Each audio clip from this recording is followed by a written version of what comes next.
Let's welcome Saints all-time sacks leader and the coach who's on a mission to bring Texas Longhorns a title. Here's Cam Jordan and Steve Sarkisian.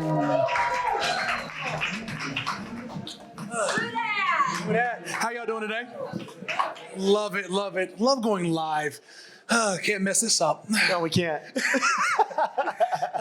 Coach Steve Sarkisian, Coach Sark. I've heard a lot of different terms. What do you prefer to be called? Coach Sark. Okay, all right. Coach Sark, appreciate you for tuning into Off the Edge, the podcast, live here in Austin via South by Southwest. I'm super excited with Sportico being here, enabling us to do something like this. It's rare to be, like I said, just live with actual audiences. Normally I'm in here talking on a screen, we do whatever. But I heard it was your birthday.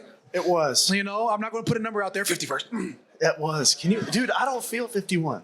You don't look 51. I don't feel 51. And when I think 51, either way, I'm thinking like that's like the Bill Belichick's. Like they look 51, but Bill's is probably what, 70? He's 73. Yeah, I don't have a good gauge. I don't know if I'm going to be coaching at 73, man. Pete Carroll. Yeah, I don't know. 73 years old.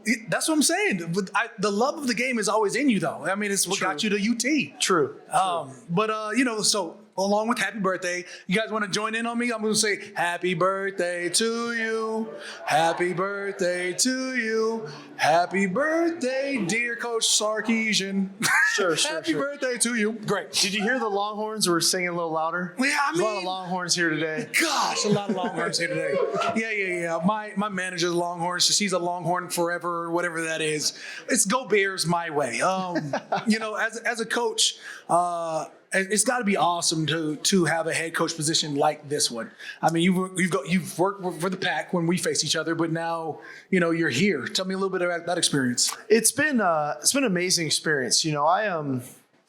I've been a head coach 3 times now at 3 really pretty incredible places: University of Washington, USC, and then to get this opportunity to be at Texas, which in my opinion is the best job in the country. Hands down, from not only the history and tradition of the University of Texas, the education, the school, but to be in Austin, right? We're 2 million people, no pro sports. So all this stuff that's happening, and it's still about UT, is still about what we're doing on the 40 acres. Absolutely. I was like, Saturday is the day to shut down the city. It's all about UT. Burnt orange. Yes. White. Is there a gray in there? No, I just made that up. Burnt orange and white. That's it. And you just signed an extension through 2031. So you're going to be here for the foreseeable future, hopefully to bring a championship too. That's the plan. Love that. I mean, 2031. I will not be playing by then. No, I'm in year 15, but no shot. Year 15. So real quick. So if those that don't know, I was offensive coordinator for the Atlanta Falcons in 2017 and 2018. And I had to try to game plan around this guy, right? Game plan around you. Mm-hmm. And I'll never forget a couple really critical plays. We have a 4th and goal in the dome, and we ran a 1-back power, and Austin Hooper was trying to block you. And you're supposed to be on our right. This whole thing was set up to run it to our left. And your ass lined up on our left and destroyed Austin Hooper. The play gets stopped. We lose the game, and y'all beat us, man. I've got a penchant fervor for destroying tight ends. It destroyed them. Yeah. I mean, my dad was a tight end, so you can imagine I grew up trying to destroy my dad my whole life. I take it out on every tight end I see. Is that okay? Going through your program, you're supposed to be interviewing me, but I want to ask you some stuff. Here we go. Okay, so is that your favorite rivalry, Saints Falcons? That's the only rivalry that matters. Yeah, it's awesome, right? Absolutely, right? Everybody says that about the NFL, that there's not rivalries like that. That is a real rivalry, man. Yeah, that thing is nasty, but it's fun too. Absolutely. I enjoy it. The AFC North or something, they hate everybody. The NFC North, Packers hate the Vikings and Vikings hate the Packers, but they also hate Chicago and Detroit. It's a lot of hate.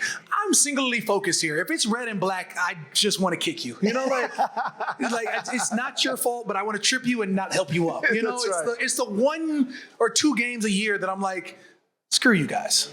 Do you remember the one year Coach Payton is talking trash to Which game is that? No, on y'all's sidelines to Freeman, our running back, and they get into it on your sidelines. I was like, dude, that's the head coach. I remember I'm like, Coach Payton is getting after. That's Coach Payton is my guy. So which game is that? The only game that really stuck out with him was it was a playoff game against Philadelphia, and we're up by like 3 touchdowns. And he looks at Malcolm Jenkins, who was a safety for us, was a safety on the Philadelphia Eagles side, and like looked at him, turns around, calls a bomb over Malcolm. It happens, drops a touchdown, and he's right there talking shit the whole time. And I'm sitting behind him. That's my coach. You gotta love the passion that happens. Yeah. I mean, but even before you were at Atlanta, you were at UW when we played. Yeah. You know, in my last game, my senior year, we lost to you guys, eliminated from bowl eligibility for the first time in my college career.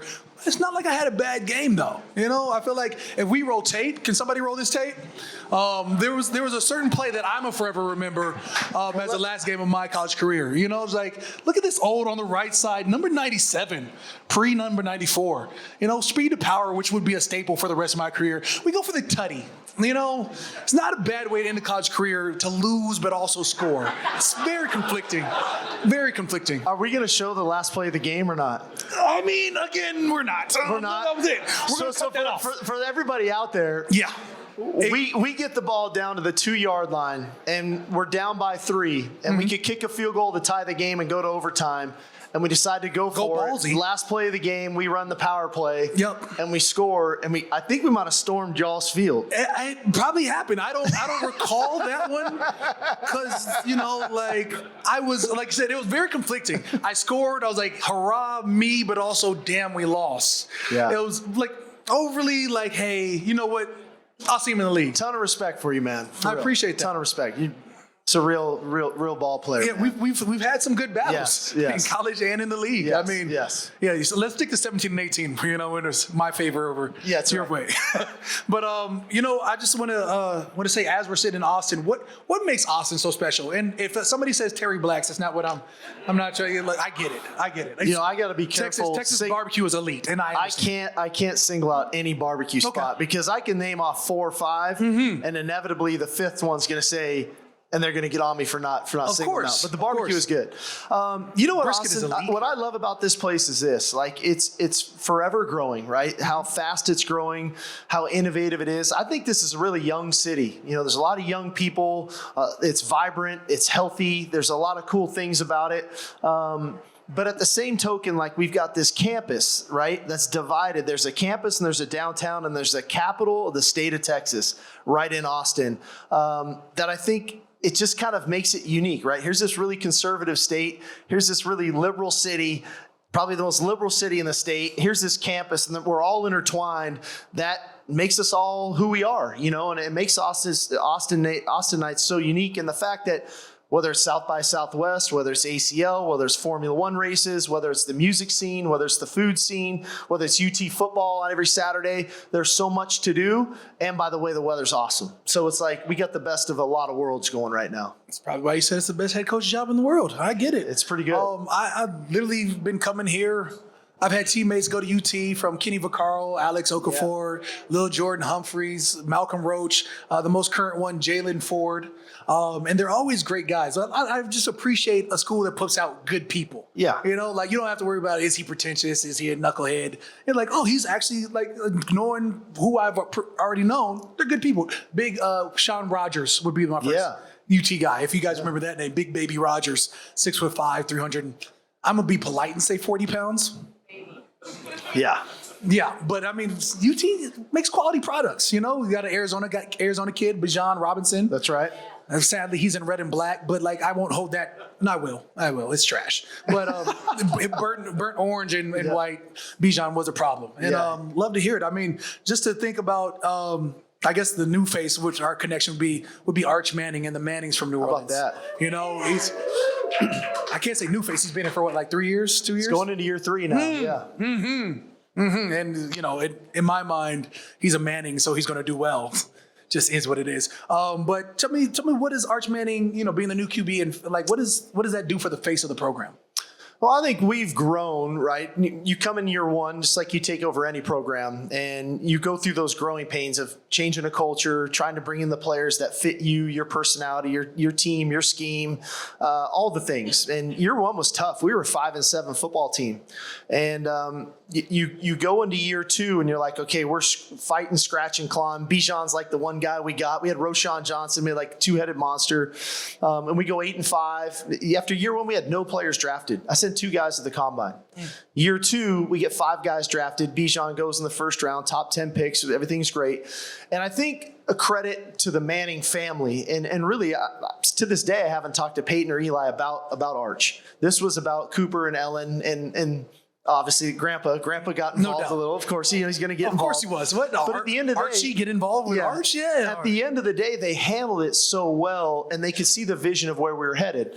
Granted, the next 2 years, we go to the college football playoff. We're in the semifinals. We've sent 25 guys to the NFL Combine, and now we've got a really good football team. We're very talented. We're really young. But I think part of that is some of those recruits 3 years ago, wait, Arch is going to Texas too? Let's get on board. And I think this thing has continued to grow. And not to put too much on him because, as you know, man, you win as a team in football. Absolutely. This is the ultimate team sport. It's not about one guy, but you always got to have a quarterback. And if you don't have one, it's really hard. I don't care if it's Little League or in the league you're in the NFL. It's really hard. NFL would be the perfect example. Yes. And so I think we've got a quarterback in Arch, and I think we've got a great leader who does things the right way, but I think he's also surrounded by a really talented football team. So we'll see what happens, man. The expectations are high in Austin, I can tell you that. I mean, the NIL was high when I saw numbers. I was like, good God. He's making NFL money now. But I think, with his background, his temperament, the way that he comes from the Mannings, it's sort of like he's unfazed by it all. I mean, it looks to me like he's well poised. He is. He's just a normal guy. Like I always say, if you took the name off the back of his jersey and just let him go live life, he wouldn't have to change. He would be who he is. He's a great teammate. He works harder than anybody, like the best guys do.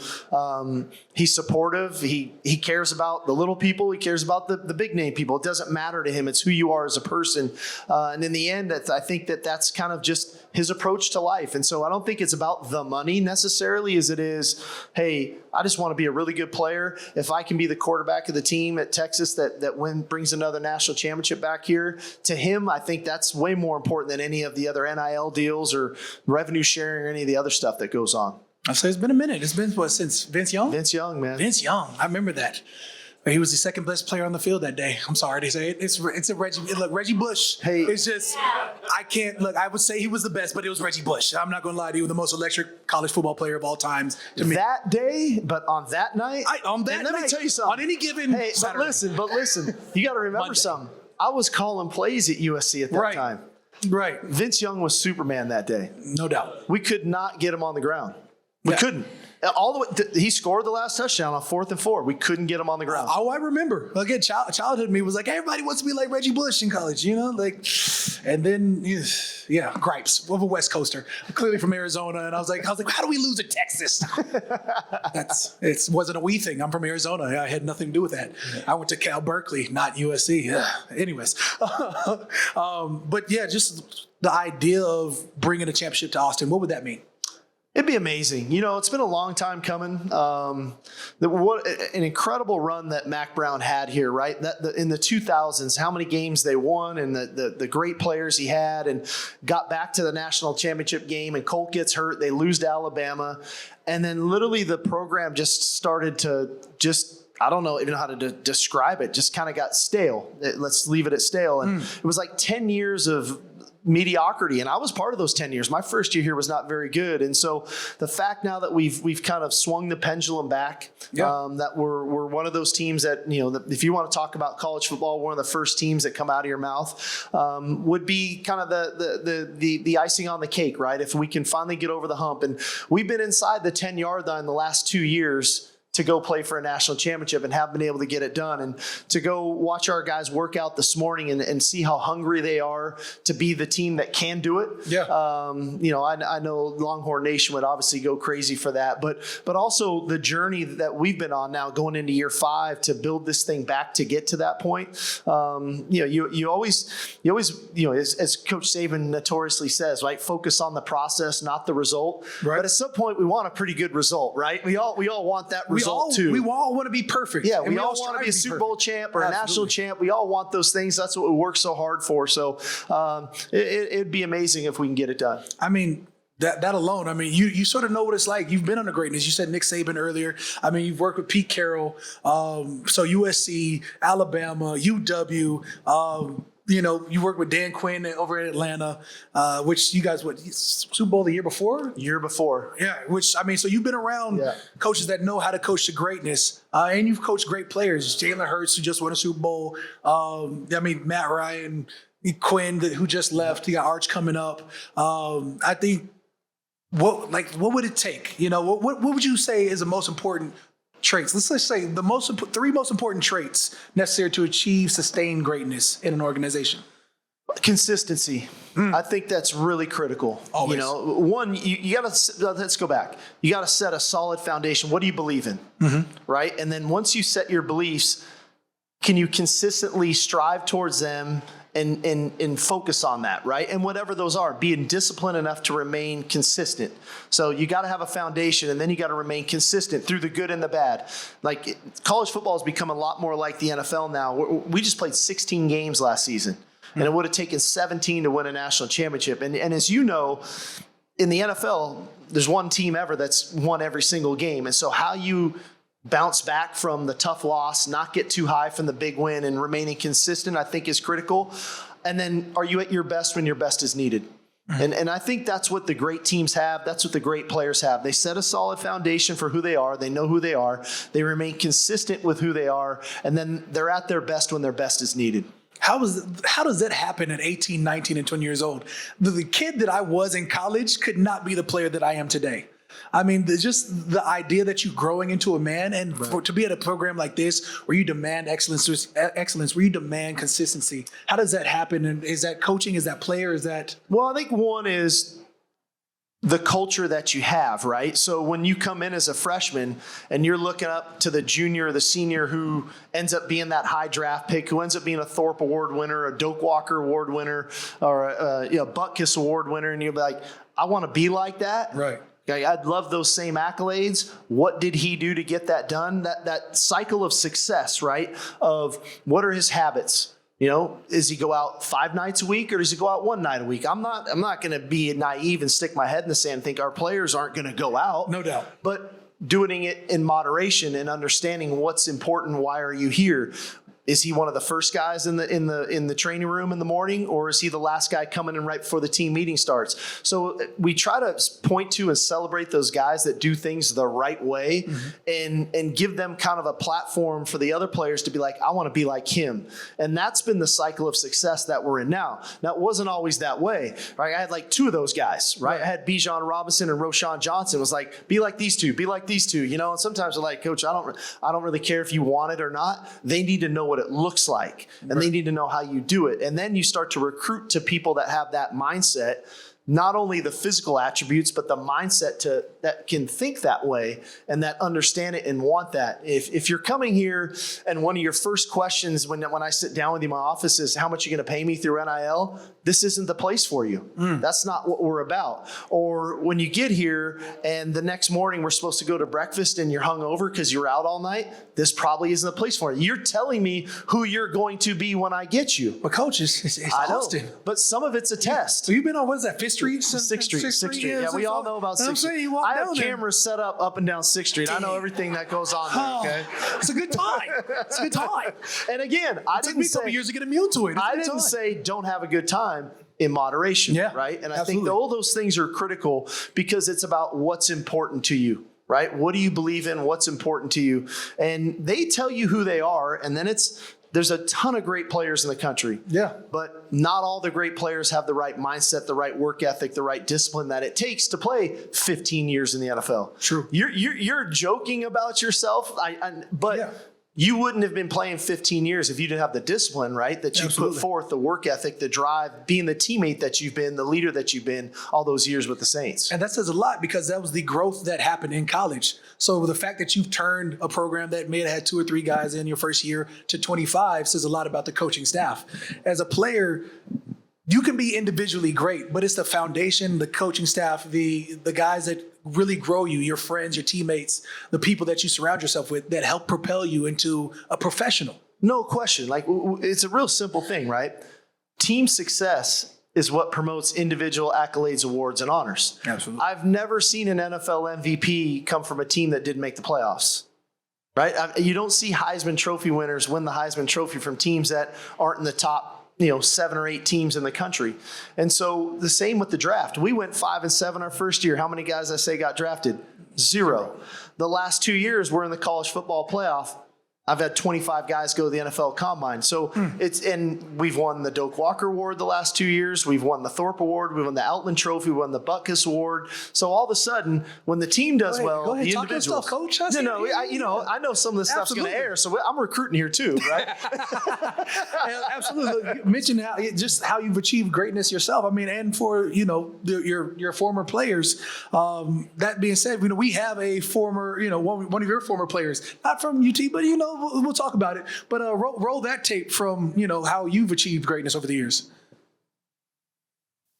First thing that comes to mind when I think about Coach Sarkisian is competitiveness. He brought intensity each and every day, whether we're in the meeting rooms, on the practice field, on game day. He always came prepared, and he also had you prepared as a player. And that's the thing that you always respect most about coaches is when they're willing to teach you the material, but they have to make sure that there's no corners unturned. And he had such a passion. He was a tremendous player himself, but that understanding of the locker room, the player dynamics, and also what it takes to be successful at a really high level, he understood all those things. And so the success that he's had today doesn't surprise me. He's one of the best coaches out there and will continue to be because I know the type of man he is. Look, that was from what, USC times? That was Matt USC. Castle, or Matt How about Castle, the this? quarterback? Check this out about Matt Castle. Never started a college football game. Never started one. And got drafted in the 7th round. The USC effect. Then gets a crack in the door when Tom Brady gets hurt for a season in New England, lights it up, and just gets absolutely paid by the Chiefs. And that guy's been in the league. He was in the league for almost 20 years. I'll say he was in there forever. And I was like, he didn't even start in college. That was my chagrin of not going to a USC. I was like, I was like, it's the USC effect at the time. It's like what will be in a couple years for Texas. It's like you go to Texas, you're going to be a quality football player. It just is what it is. And I mean, that starts at the top. The buck stops here. Steve Sarkisian. Or Sarkisian, as Matt Castle said. Or Coach Sark. It's a lot easier. Yeah, I mean, just talk about, man, what is that? Is that a 20-year college coaching career? That's a while. Yeah, a couple stints in the NFL. So I went to the NFL in 2003 and with Norv Turner and the Oakland Raiders.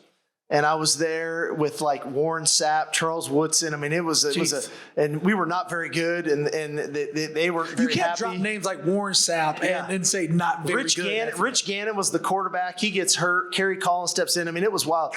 We cut Tim Brown in training camp. Look at this. I was like a kid. We just cut Tim Brown. I'm like, are you serious? Jerry Rice, we break his streak that season. He doesn't catch a ball. They end up cutting Jerry Rice. He was wild, and we weren't even very good. But we had all these Hall of Famers on that team. It was fascinating. Then went back to college, and then obviously went to the Falcons at 17 and 18. Okay. So I've had a couple cups of coffee. So let's call it 15 years plus in the collegiate level. Yeah. I mean, just assess your growth. What was Coach Sark like year one versus UT Coach Sark? Year one. Like, I became the head coach at Washington. I think I was 33 when I took the job. I was 34, like first game. And I remember our first game. Washington was terrible at the time. Mm-hmm. They were 0-12 the year before we got there. I think they had won like 2 games the season before that. And we're opening with LSU at home. in 2009. And this is like Patrick Peterson. This is like they're loaded. And I'm thinking to myself, we just got beat 50-0 in pregame warmups. We got no chance. And we played the game kind of close, actually. We played the game kind of close. But early on in my career was super emotional. I was like riding this emotional roller coaster. When things were good, I was like, I'm the greatest coach ever. We're the greatest team ever. Yeah. When we lose, I was the worst coach ever. And I'd be on the internet and on the blogs and reading about how great I was. Then I'd be reading about how terrible I was. Fast forward to 2025, I really don't give what people think about me. I remain really consistent with what I do. Yeah. And then I think that carries over to my messaging to the team. Absolutely. Plus there wasn't, Twitter and Instagram back then. Twitter was just started. Oh, I checked my account there. Somebody asked me, when did you join Twitter? I joined in 2009. Jeez. I think I joined like senior year. So was that 2010? Okay. It's been a long time. Yeah. Oh man. I was like in that tenure there, of course, you being under one of the greatest college coaches of all time, Nick Saban, was there anything that he told you that you keep to this day? I don't know if he told me directly. There was a ton of nuggets with this guy, right? But at the end of the day, be where your feet are. Yeah, there's a million of them. But there was one thing that stood out to me about him.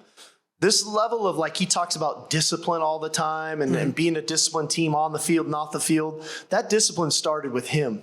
I swear this guy picked out the 5 things he was going to wear Monday through Friday, and they just were the same. He didn't even think about what he was going to wear. At 3:00 on Tuesday, he was watching third downs. That was it. And I don't care what was going on outside. There could have been a fire in the building. That guy was going to watch third downs. His routine, his discipline to do what he was going to do every day is what resonated throughout the building. And if you weren't that way, it was like a shock to him that you weren't doing what you were supposed to be doing when you were supposed to be doing it at the highest level. Right. It wasn't just do it. It was at the highest level. Yeah. And so I don't know if it was one nugget that he said, but if you just watch the behavior, it wasn't about what he said. It was about what he did, because what he did was back up what he said. Absolutely. Yeah. I think I've long said it. The best mentors are the ones that they don't know that they're mentors, because it's the way they walk, the way they hold themselves, the way they carry themselves. It's infectious. No question. You sit there, you're like, and that's a leader. And if you want to be like a leader, you want to be like, for me, it was Ben Watson or Drew Brees.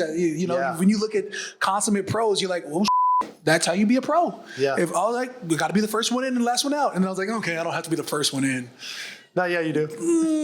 Yeah, you do. I was like, that's where you go back to. All right, cool. I was like, Ben Watson at year 14 was out there bench pressing his squat, and I was like, oh man, he's in the gym. First of all, he looks like Adonis himself. Yeah. I was like, all right, you got to be in the gym, and then you sort of find your way when you're a young kid. When you look up to somebody who you feel is on the right path, and you start following them, you end up on the right path. Yeah, for me, and check this out. I got 7 years with Pete Carroll. Right. And I thot, man, I got it, man. I've got all the secret sauce. And that was a hell of a run we had at SC. I'm like, I got it all. And then you realize you don't have it all. And then you get with literally, if Belichick and Coach Carroll weren't the best in our era, Coach Saban was the best. I get 3 years with him. I get 1 as an analyst, then I come back for 2 more as an assistant coach. It was like, just soak up the information, soak up the knowledge, soak up, again, not what they say all the time, but how he lived and the way he went about a player that was in trouble, or a player that said the wrong thing, or a player that wasn't doing right on the field or off. It was all the things. It was just how he interacted with people. Yeah, was probably the most stuff that I took from him. Those interpersonal connections are amazing. I think at this point, because we're in a live crowd, it's just rare to be able to do this. I'm going to open it up, if it's okay with you. Man. Come on, let's do it. Get a little crowd action in here. Does anybody have a question for Coach? We're going for one. I need one. Come on. I feel like this is coming from the internet. She's like, I have one. And Twitter's been firing both of them up. What they got? No, my brother at work. He wants to know how Cedric Baxter looking, and will he be completely healthy? Oh, I'm live. I'm going to her. We're going to figure this out. No, don't worry about it. You take this back. Okay. Oh. This is from my brother, Zach, and he says, how's Cedric Baxter looking, and will he be completely healthy for Ohio State? Got it. So Cedric's doing great. So Cedric Baxter is a running back of ours that tore his ACL early in training camp last year and was, set to, I think, have a great season. But his rehab's going fantastic. He looks really good. He's in really good spirits. Obviously, we have some time, right? So for him, essentially, it's going to be a 12-month recovery, which is a great amount of time coming off of an ACL. So we feel very confident that he will be. But again, time will tell, right? We're in March, and we got plenty of time until what is that? August 30th when we play. So we got plenty of time till then. Oh my gosh. I love it. I was like, we're catching real insider information. Yeah. All right, well, perfect. Let's do a quick trivia game. I'm terrible at these. I mean, come on, that's why. I know. We're asking the crowd here. Okay, Ask a couple of fun fact questions about Coach. So okay. you guys ready? Like I said, I told you I was going to get y'all involved. I want to know, do you guys know how many games has Coach won at Texas? Anybody? Somebody? No one? Come on, think about it. Been here 4 years, heading to year 5. Think about that. He said there were 16 games. You times that by 2, at least in the playoffs.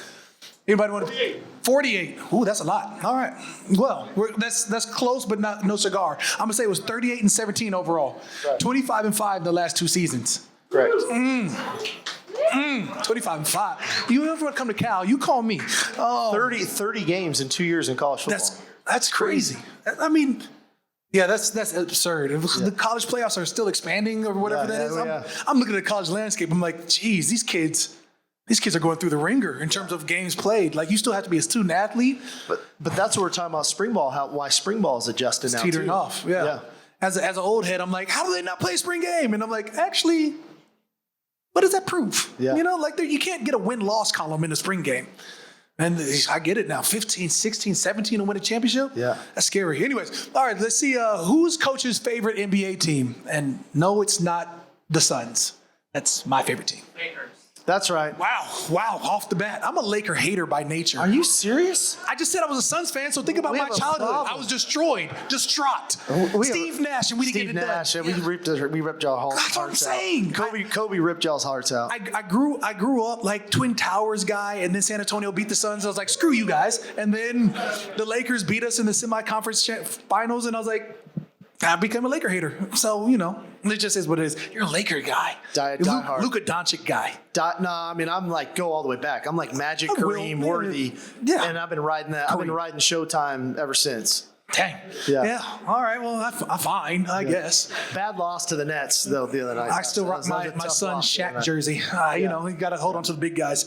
All right, crowd. This is the last question. Who gets the most credit for Coach's swaggy fashion sense? This is a nice little burn shirt.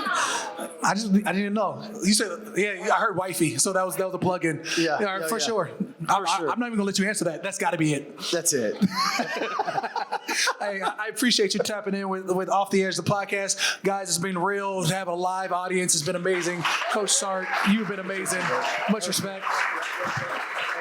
Always love from being on the opposite side of you. One day, hopefully, I'll intern for you one day. Move to Austin, man. It's one day. We'll see. I think you'd like it here. I love it here. Like I said, I've been to Pflugerville. I've been to, I've been in and out. Pflugerville? Yeah, the Flu. They call it the Ville. I'm going to call it the Flu. I don't care. Shout out to my guy, Alex Okafor, of course. Oh, yeah. Malcolm Roach is one of my dogs. So I've been in and out of Austin. My manager lives here, so, my manager PR, because this is one of the meccas for PR. But she lives here, so you're always welcome, man. I appreciate that. Yeah. I appreciate that. But you guys have a blessed day. God bless. And appreciate y'all for tapping in Off the Edge, the pod.